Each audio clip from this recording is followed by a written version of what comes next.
Hi there, my name is Shannon and I'm Willamette Week's music and visual arts editor. I'm here today with Natchee Barn, who is a professor of ethnic studies and Native American studies at Oregon State University.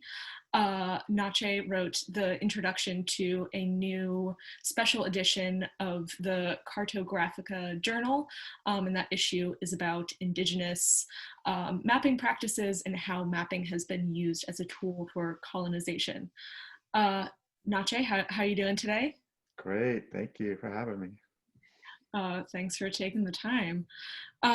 So to sort of start off, I think when most of us who grew up in like nation states think of mapping, we're thinking of these social political boundaries, or the Yalta Conference or whatever. So pre-colonization, what did Indigenous mapping look like? What were people mapping? How were they doing it? Yeah, that's a great question. There was a lot of different type of mapping that was taking place, and they were definitely mostly very different than the kinds of mapping that Europeans had developed and started to implement. But also, matching sort of what older European mapping was, because if you go back far enough in time, folks were using similar kinds of mappings, meaning it's obviously much more localized. So with Europeans moving outward, they started developing new kinds of maps to help them make sense of what they were encountering across the globe. So when in the Western Hemisphere, there was a lot of different kinds of maps that would take place. So some of them are things that are etched onto paper-like substances or painted onto rock surfaces. There would obviously be temporary maps that people might design. Think about like I think about playing football and you design a play in the dirt real quick and you draw it up and then you use it and then it's wiped away, and more temporary or ephemeral kinds of mappings.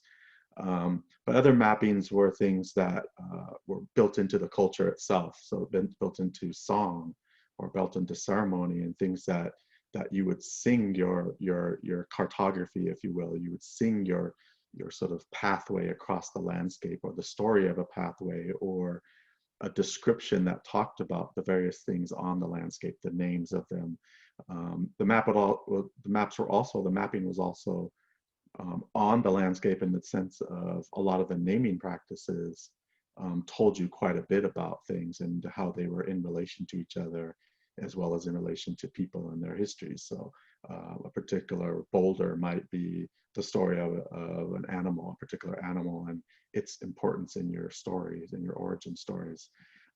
And so that would be a significant place marker and a sort of signpost, and then it would connect to the next thing and the next thing and the next thing, and you end up creating um, a kind of a story map of the land that you're on. So those are some of the varieties of them. So you can see that there's quite a range of practice, and they're all very much about cultural and daily practice and lived landscapes. Right. So now we have these state boundaries, county boundaries, most of which cut through ancestral ceded lands for tribes. So what kind of problems does that create? Yeah, I mean, there's a lot of answers to that question. um, I mean, at the most basic level, the creation of all of those maps and lines and boundaries, and maybe predating those, the intentions and the actions of claiming those was the first set of problems that were created. Like the idea, for instance, when Spanish or English settlers or explorers show up and plant a flag and say, we've claimed this in the name of the crown or the king or whatever it is. You've already started to impose a new set of boundaries on folks who have not ever agreed to this, right? And so you're starting to create a problem there. Now, if we fast forward past, the many layers of problems that follow from that, from land claims and territories and resource claims and removals and reservations, creations or reserves. You also get to things like national boundaries. So either on the Canadian side or on the Mexican side, for example, those boundaries, which are not in any way natural, they're entirely artificial. And I think that's one of the things we have to remind yourselves that all these boundaries and all these mappings are artificial, and they're created constantly. They don't just exist, we create them. Like, if you ever go to those places, or many of those places, you could stand there and there's nothing there, right? It's an imaginary line. And then obviously we've created kind of boundaries that line up with those. And so in Southern California, right, you can see an actual fence, right? You can actually see a border that aligns with those territories to some extent. But those boundaries themselves often bisected, communities. So whether it be in the north or in the south, some communities that were cut in half effectively by those imposed national boundaries. So, are there states or countries or regions that have done a good job of recentering indigenous cartographic knowledge? And how does Oregon compare? How well are we doing with that? um, I mean, I'm not I'm not super embedded in the bigger picture of all the different scenarios around the globe.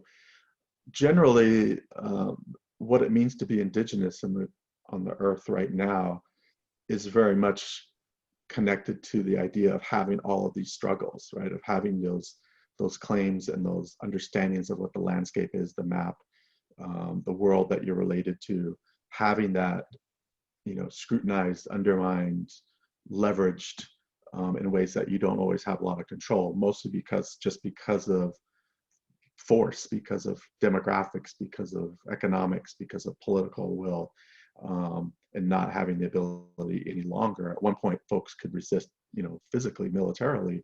Is no longer really a viable option for most people.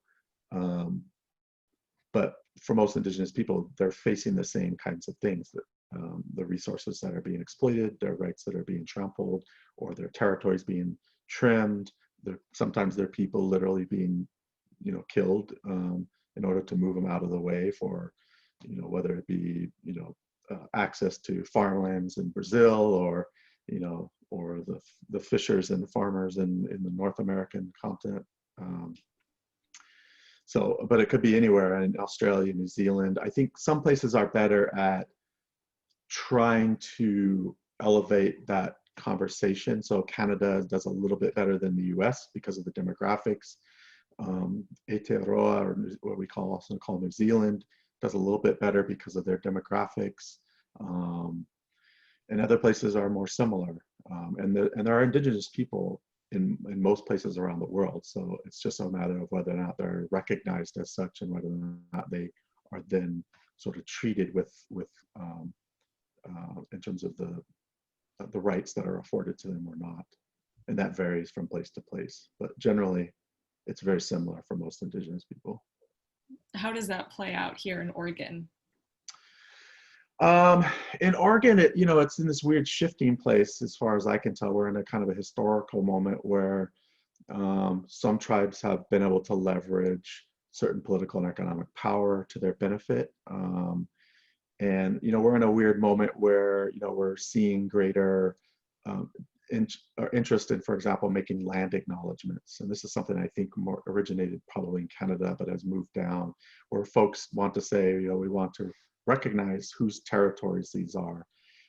And that's actually an important move, because Oregon was like much of the West, where the idea was to remove folks out of the way, right? All the tribes in Oregon were clustered into reservation lands. They were moved from other places that were deemed more valuable.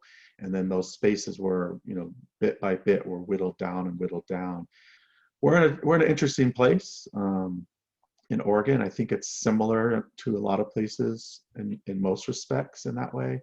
And it's different perhaps in that there are a number of tribal communities here that are utilizing their ability to have say over whether it be fishing rights or the gaming, or the ability to start building partnerships with communities and support them, and actually support the communities that are around them, and create a new dynamic. But it's been all of their effort mostly to make that happen, and not the effort of the larger population, who hasn't really typically spent a lot of time thinking about the tribes. I think the idea of mapping is really interesting, and there's a lot of elements to it, and I hope that people will maybe try to take a look at what we've put together, and some of the pieces that we pulled, and what else is out there, and to really think about, like, what does this tell us about the kinds of relationships and responsibilities we have to indigenous communities and the lands and those histories, and what can we do about that? What can we do next, to sort of move that in a forward direction from here on out?